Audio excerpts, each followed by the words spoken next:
Priscilla, merci beaucoup, merci beaucoup.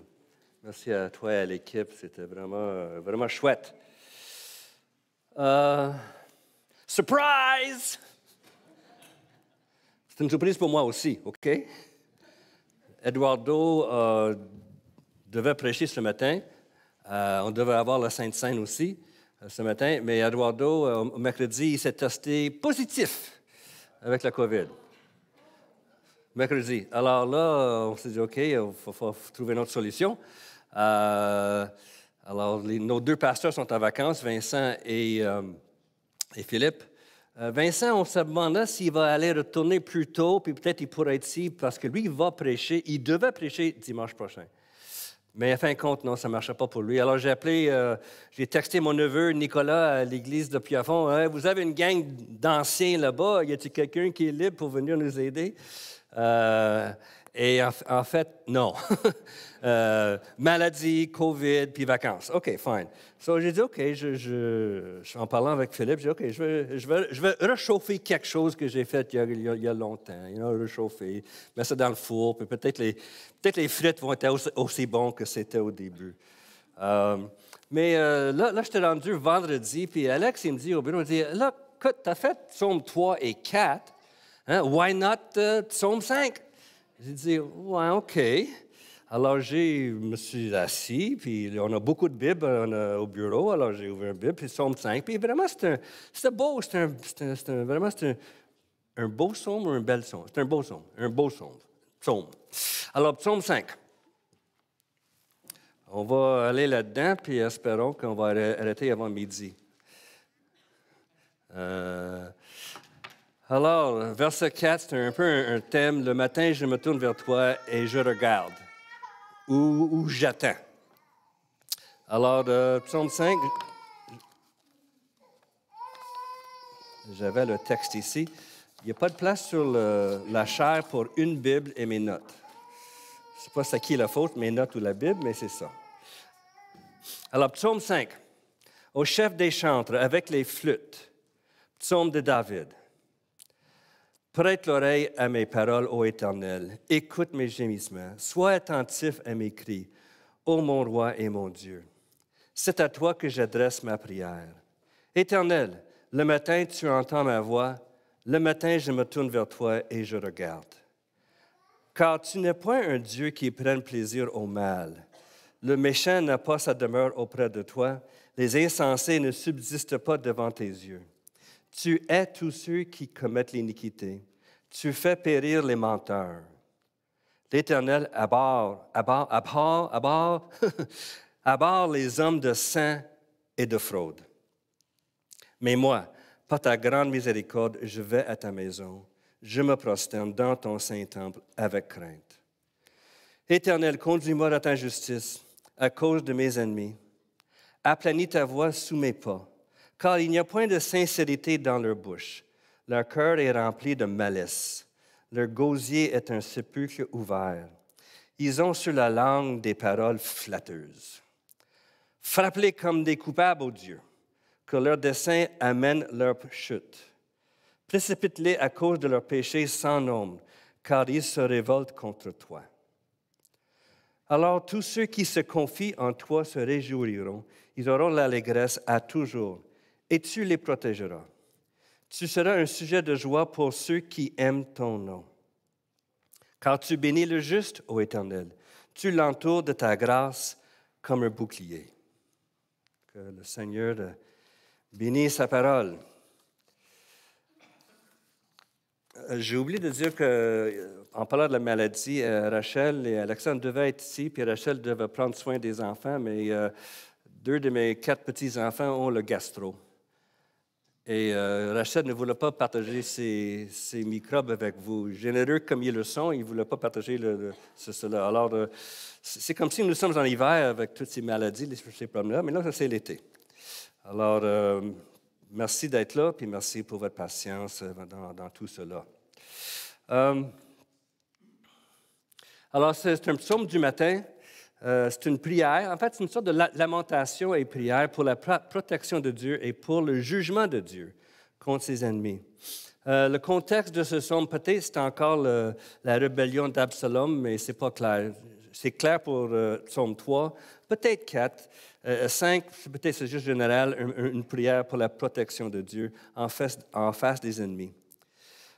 Et David, il parle des flûtes. Hein, c'est pour les flûtes. Alors, c'est composé pour être chanté. J'étais à un concert mercredi soir au Parc Hansick, Orchestre métropolitain. Ils jouaient 2 symphonies. J'étais là avec Marc et Eliane Barrière. Puis le 2e symphonie, c'est Beethoven. Puis le 4e mouvement du 5e symphonie, si vous le connaissez, ça grouille. Il y a du bruit. Ça va. C'est fun. Je sautais dans ma chaise. Mais au milieu là, de tout ce bruit-là, tu entends une flûte. Un piccolo. Hey, le piccolo, c'est la petite, c'est haut, là, puis là, ça revole. Puis assez loin que nous sommes, je ne voyais pas celle qui jouait ou celui qui jouait le piccolo, mais tu l'entends, une flûte. Mais voici une toune ou un poème composé pour être chanté avec des flûtes. Puis David, il commence par ce thème-là, les versets 2 à 4.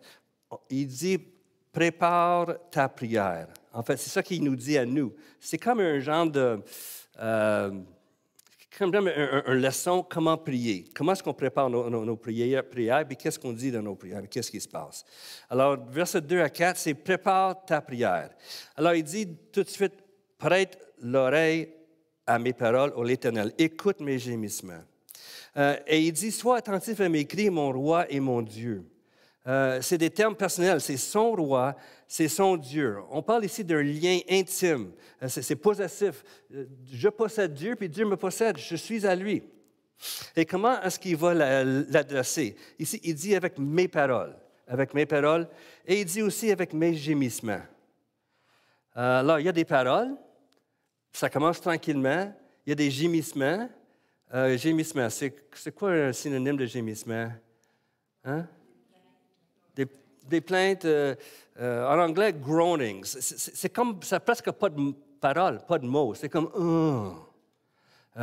tellement il est dans le désarroi qu'il a la difficulté à prononcer des mots. Il y en a quelques-uns, mais il y a aussi des gémissements. Il fait des sons, ce n'est pas de paroles. Et l'un des versets qui sont, pour moi, parmi mes favoris, c'est dans Romains 8, 26. Quand on arrive dans une situation où on ne sait plus quoi prier, on ne sait plus quoi dire, on fait juste dire « Oh, qu'est-ce qu'on fait? Hein? » Paul dit, dans Romains 8, 26, « De même aussi, l'Esprit nous aide dans notre faiblesse. » On est faible, on n'a pas de parole. « Car nous ne savons pas ce qu'il convient de demander dans nos prières. » Qu'est-ce qu'on peut dire à un moment donné? « Mais l'Esprit lui-même intercède par des soupirs inexprimables. » Puis il dit que l'Esprit connaît le cœur de Dieu, puis il connaît notre cœur, puis il sait comment les connecter quand on ne sait plus quoi dire nous-mêmes. Quelqu'un m'a appelé une fois pour dire, je ne sais plus comment prier, je ne peux pas lire ma parole. J'ai dit, va à Romains 8, 26. Et sache que si tu as l'Esprit de Dieu en toi, il va prendre charge, il va t'aider, il va être avec toi, puis il va prendre ta place dans un sens. Des fois, notre détresse est tellement douloureuse, l'épreuve est tellement sévère que nous ne savons plus comment prier ou quoi prier. Alors nous avons un aide, un consolateur, prêt à nous prêter secours et à prier notre Dieu céleste. Alors, on voit comment la prière de David, il commence doucement par les paroles, mais aussi par les gémissements. Mais ça va augmenter en intensité. Il dit, « Éternel, le matin, tu entends ma voix. Le matin, je me tourne vers toi et je regarde. » C'est ici que j'ai choisi le mot « préparer », parce que là, il dit, « Le matin, là, je me prépare. » La deuxième phrase, le matin, je vais aller vite parce que je pense que... There we go. Je ne suis pas habitué avec le PowerPoint. Hein? Il dit que le matin, je me tourne vers toi et je regarde. D'autres, le Sommeur dit « et j'attends ». Regarder, c'est aussi attendre. Il est tranquille, il attend. Il prononce ses prières, mais il attend. La chose intéressante, c'est que le matin, je me tourne vers toi. Certaines versions ajoutent des mots.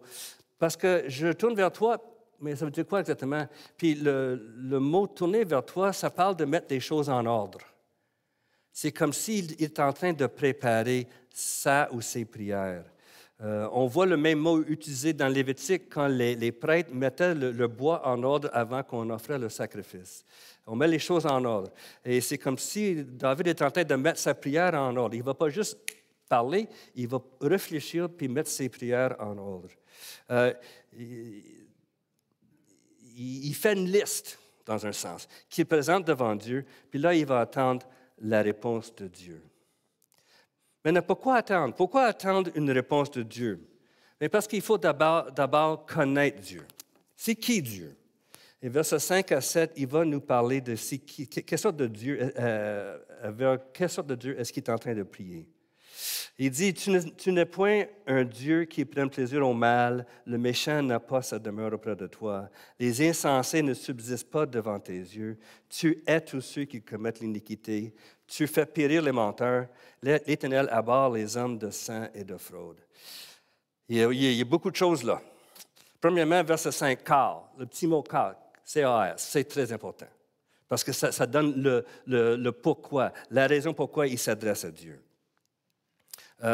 Et c'est pourquoi il va regarder et attendre, parce qu'il connaît bien son Dieu, il connaît bien son caractère, il connaît qui est Dieu, parce que Dieu regarde dans le cœur et pas dans l'apparence. Alors, quel est le caractère de Dieu? C'est quoi ses attributs? Numéro 1, il ne prend pas plaisir au mal. Dieu n'aime pas le mal. Ce n'est pas un délice pour lui. Ce n'est pas le fun, le mal. Pour le monde, le mal, c'est le fun. Pour Dieu, ce n'est pas le fun. Le mal n'est pas bienvenu chez Dieu. Dieu ne l'invite pas le mal chez lui. Viens passer un café avec moi. Non, pas de mal chez lui. Ce n'est pas bienvenu. Dans 1 Corinthiens 6, 9 à 11, je ne vais pas le lire, mais vous le connaissez peut-être, c'est marqué que certaines personnes ne seront pas au ciel avec Dieu. Puis il y a toute une liste de les fraudeurs, ceux qui disent les mensonges, toute une gang de personnes. Ils ne sont pas bienvenus dans sa demeure. Le mal n'est pas bienvenu chez Dieu. Le troisième, c'est que les insensés ou les arrogants ne peuvent pas se tenir devant Dieu. Ceux qui sont arrogants pensent qu'ils sont mieux que Dieu. On va prendre la place de Dieu. On n'a pas besoin de Dieu. Ça, c'est les arrogants. Puis ils sont insensés de penser comme ça. Vous vous rappelez qu'on a parlé dans Psaume 2, l'année passée, les rois et les princes se lèguent contre Dieu. On a tout un merveilleux plan de Dieu, tasse-toi. On veut mettre notre roi sur le trône. Et Dieu, c'est quoi sa réaction? Il rit et il se moque d'eux. Vous ne pouvez pas tenir debout contre moi. C'est impossible, impossible.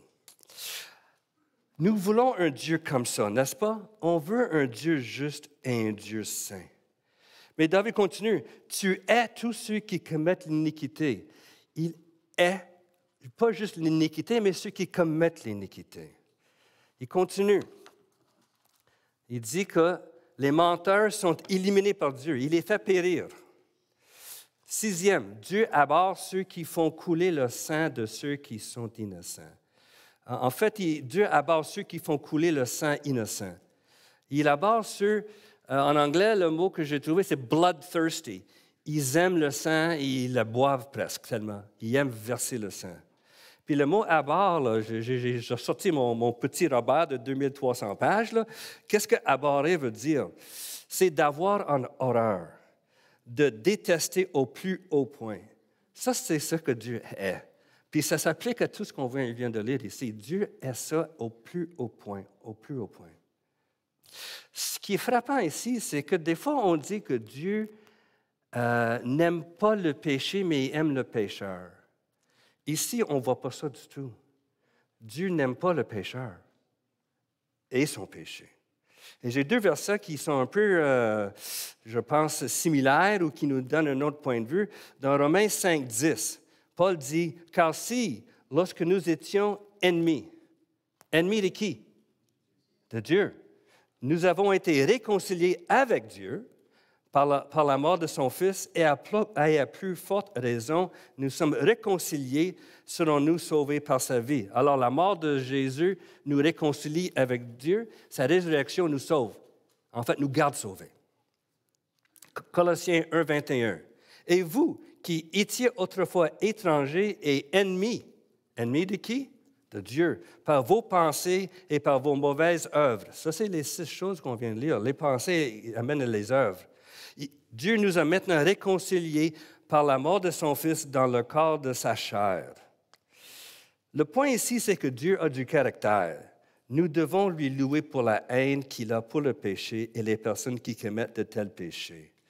Quand je lisais ce texte au bureau vendredi, j'avais comme pas l'option de louer Dieu en voyant comment il est le péché.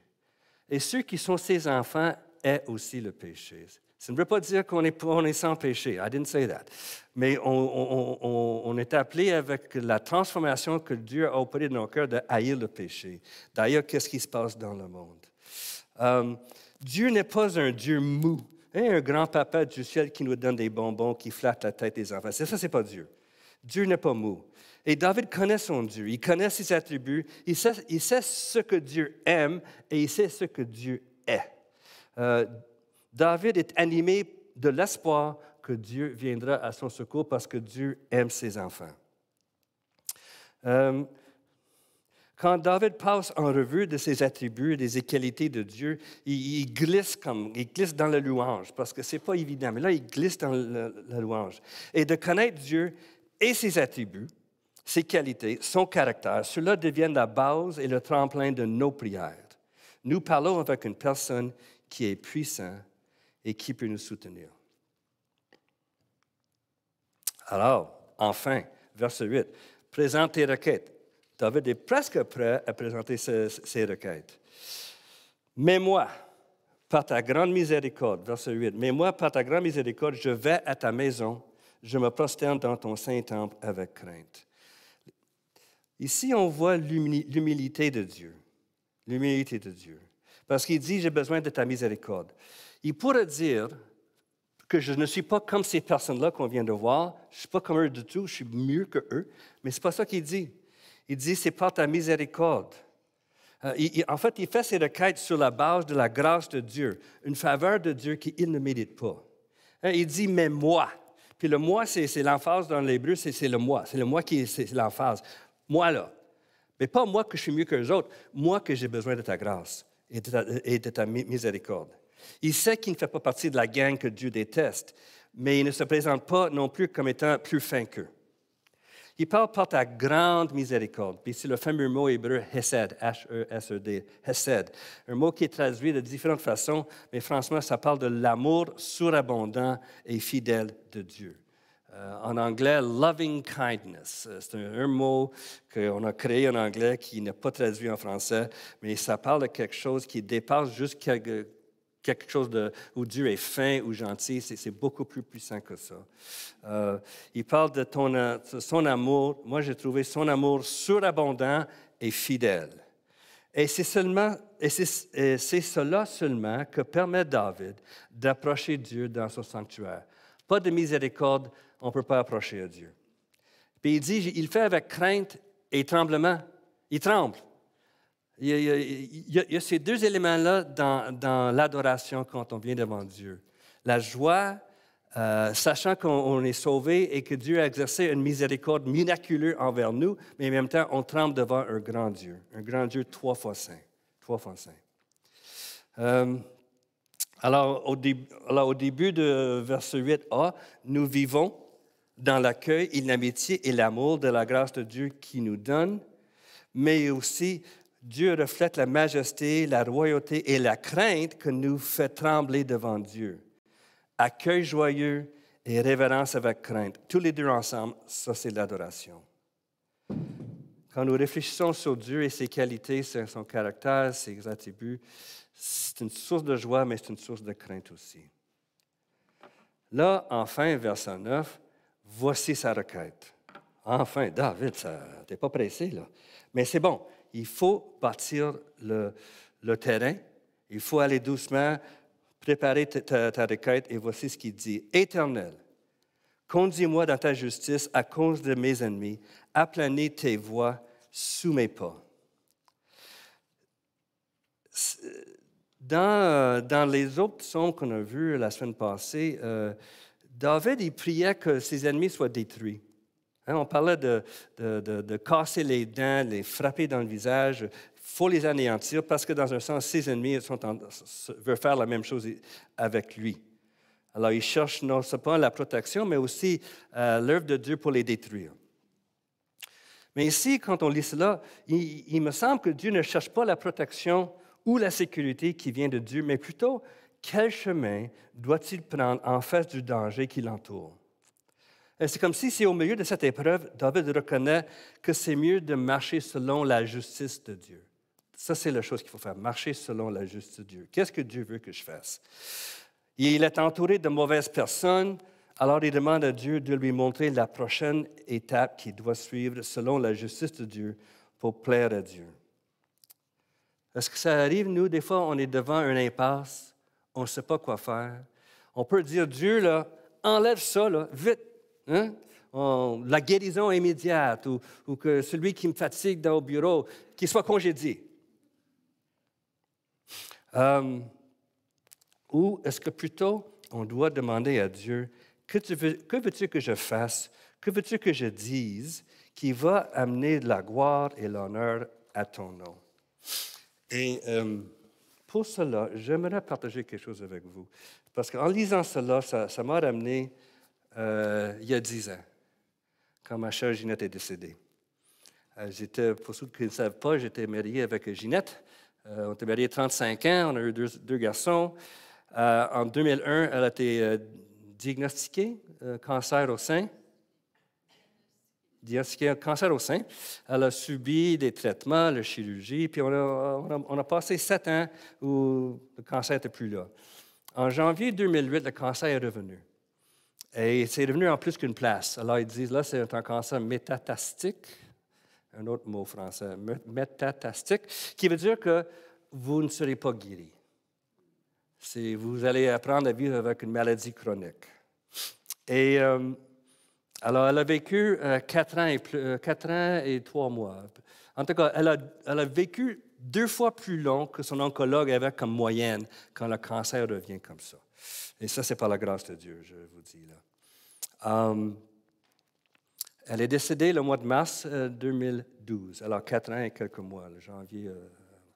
Et la journée après son décès, chez moi, avec sa sœur, on cherchait des vêtements pour l'habiller, qu'on va amener au salon funéraire pour l'habiller, parce qu'on n'avait pas un cercueil fermé. Et on a fouillé dans son tiroir de foulards. Il y en avait des foulards. Puis on cherchait un bel foulard pour mettre autour de son cou, comme ça. Et puis au milieu de ça, on a trouvé une lettre qu'elle avait écrite au mois d'octobre 2008. Alors, 10 mois plus tard, qu'elle a appris que là, le cancer est revenu. Et, en tout cas. Alors, j'aimerais vous lire cette lettre. Je l'ai mis là. J'espère que vous pouvez le voir. Alors, c'est quelqu'un, puis c'est pas moi, là. Alors, là, j'ai aucun mérite. Ça, c'est quelqu'un en face de quelque chose là, sur lequel elle n'a aucun contrôle. On n'a pas de contrôle sur le cancer. Quand ça arrive, ça arrive. On peut avoir des médicaments, le traitement. Dieu peut-être va nous guérir. C'était ma prière pour elle. Mais Dieu a décidé autrement. Alors, je vais lire ce qu'elle a écrit. Je vais dire, je ne l'avais jamais vu avant. Puis là, boum, on ouvre le tiroir, puis regarde, on a écrit à main. C'était... OK, here we go. Le 6 octobre 2008, je viens d'une grande lignée de pécheurs, transgresseurs, menteurs, buveurs, bavards et plaignards, remplis d'orgueil, de propre justice et d'égoïsme. Aucune de ces choses n'est inhabituelle, mais elles sont toutes une offense à Dieu. Là, elle parle de l'humanité, mais elle parle aussi de sa famille, c'est la famille Lavoie. Pour vouloir dire, on est tous pécheurs, voici un exemple. Mais je viens aussi d'une grande lignée de pécheurs touchés par la grâce de Dieu, rachetés par Christ, pardonnés et lavés blancs comme la neige.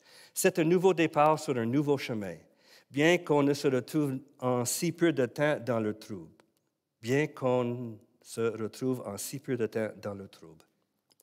Parfois en chutant, parfois en doutant, parfois en étant victorieux et parfois en étant défait.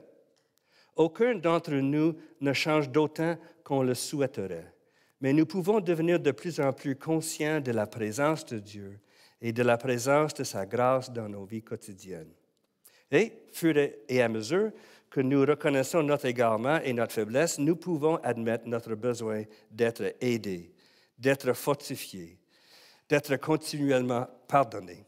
Et tout ceci est grâce. C'est humiliant d'être une créature déchue, mais c'est notre lot dans la vie. Une position qui nous aide à reconnaître la beauté de Dieu et la splendeur de son plan. J'ai le cancer du sein métatastique. C'est une mauvaise nouvelle.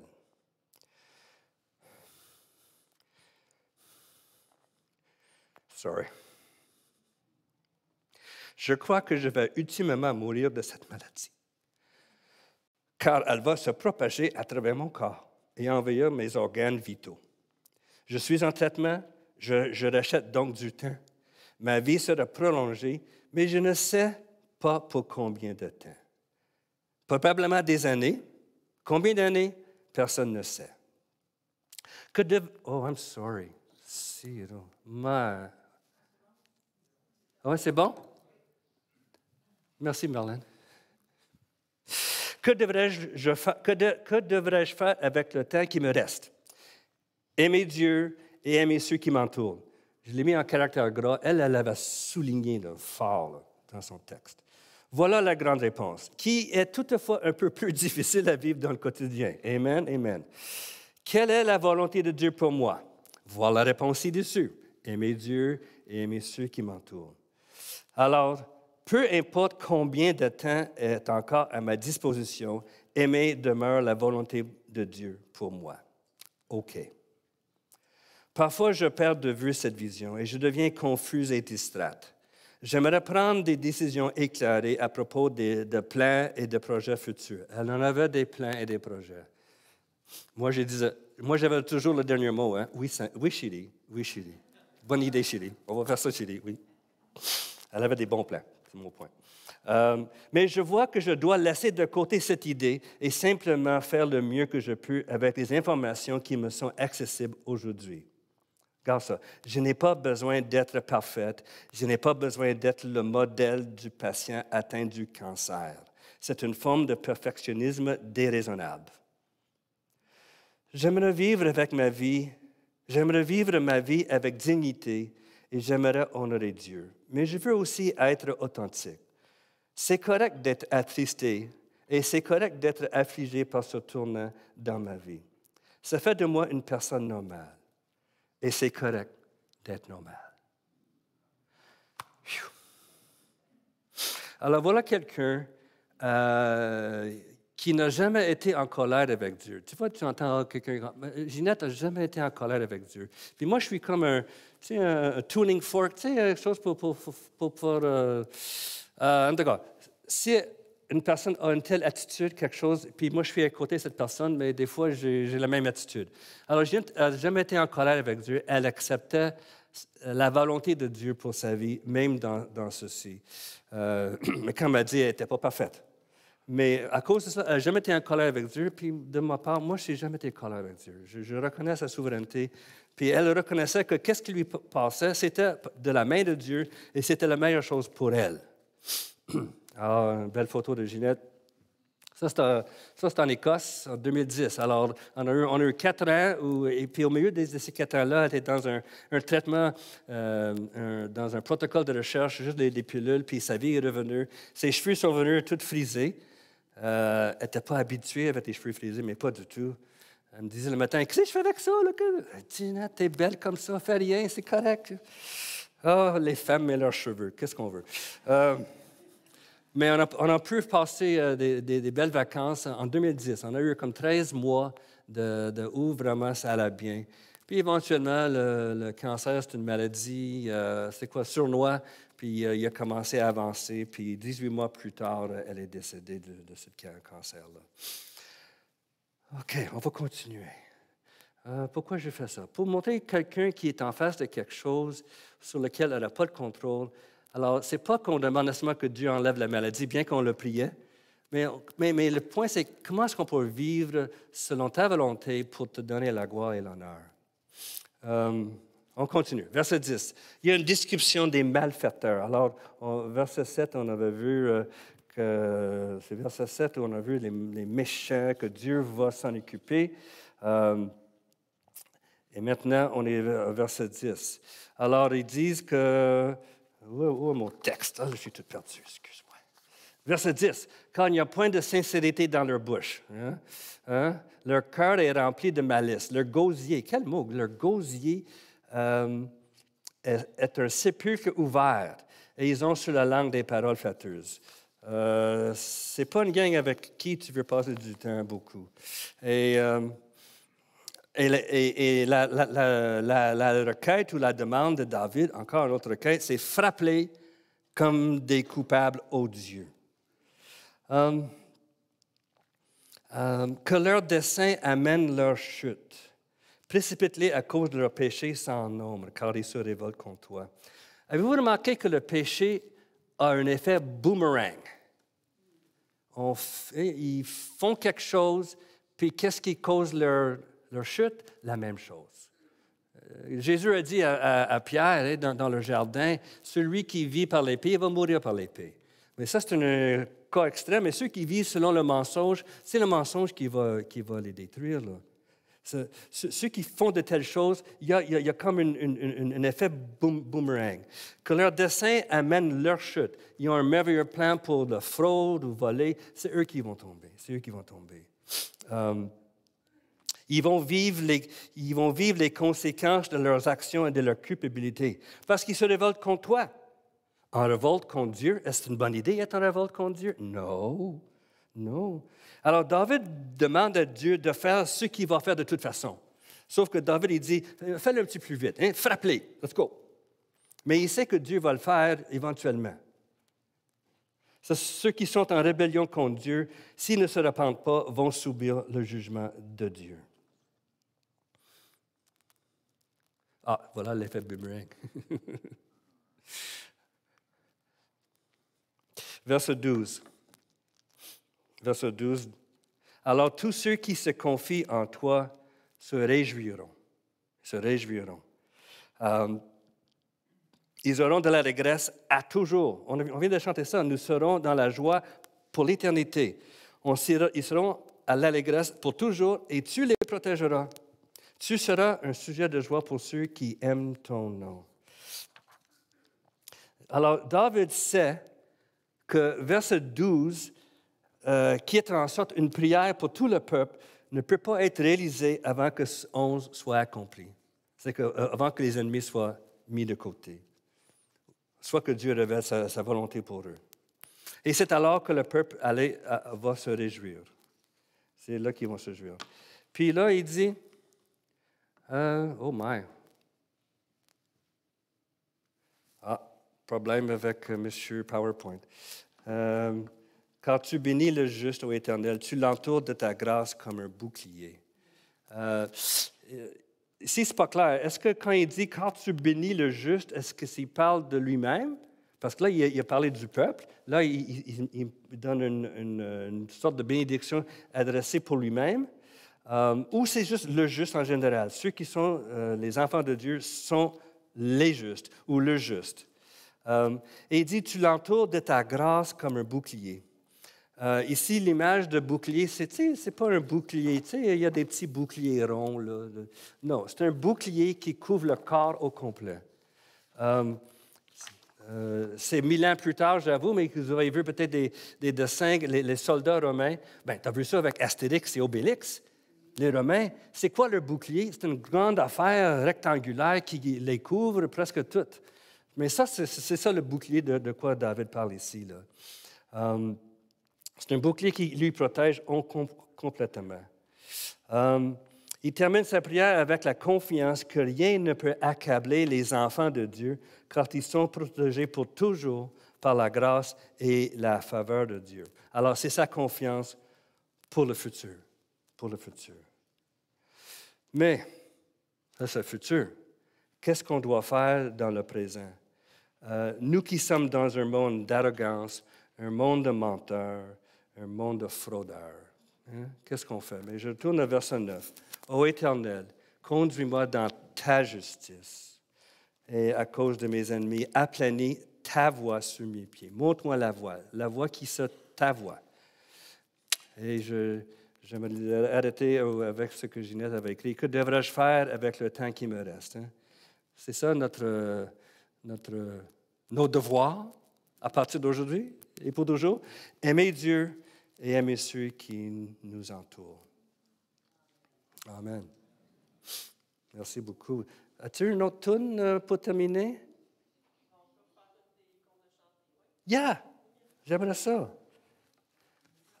Je vais prier avant, OK? Notre Seigneur Dieu, le grand Dieu du ciel, tu es si bon envers nous. Même quand ça va mal, tu es si bon. Nous penchons beaucoup sur des versets. Je pense à Romains 8, 26, comme j'ai cité.